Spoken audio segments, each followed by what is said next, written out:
Today, I want to walk through what actually happened in the Ottawa real estate market this past January. And then I want to talk about what that means if you're buying or if you happen to be selling. Hey, I'm Jimmy. I'm a realtor here in Ottawa. I help people make confident real estate decisions. So let's start with what we're going to go over. We're going to go over average prices. We're going to go over days on market.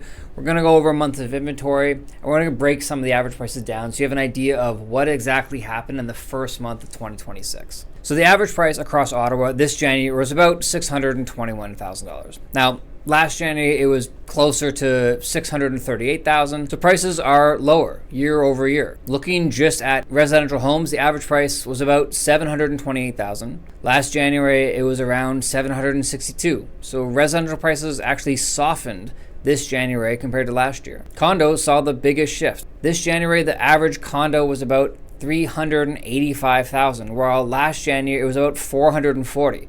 Now that's a small sample size, but that's a meaningful drop. Now what about total sales? This January we saw 491 total sales.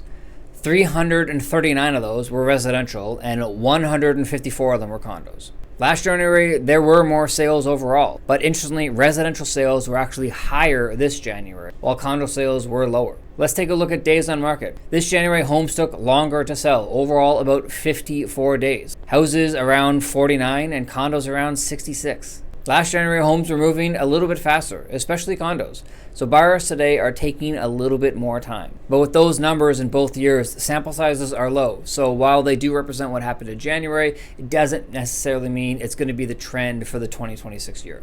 One of the most important stats is inventory. Right now, Ottawa sits at 7 months of inventory for the core of the city. Houses, residential homes are around 6 and condos are even closer to 7.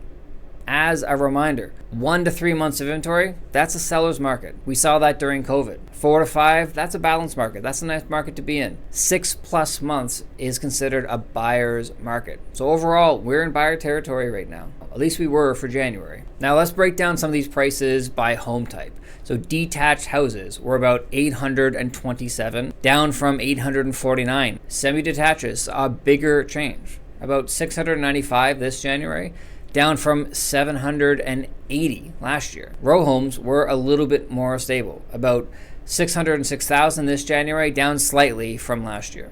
So what does this mean if you are thinking of buying a house? Well, it does mean you have more choice. You have more time. You have more leverage than a year ago. Good homes still sell quickly, but you don't need to rush into this. This is a market where preparation matters more than speed. You can ask questions. You can compare options. You can make decisions with clarity. If you're selling in this market, that requires realism. Pricing matters. Presentation matters. Strategy matters. Buyers are comparing. They're watching days on market. They're sensitive to value. Homes will still sell in good neighborhoods with good value, but expectations need to match today's market. If I had to sum up January in one way, I would say it's a calmer market. It's slower and it's more balanced than we saw last year. And that's not necessarily a bad thing. If you want to talk about how these numbers apply to your situation, feel free to reach out. There's a contact me button at the links or send me a DM. And if you want more monthly updates like this, give me a follow.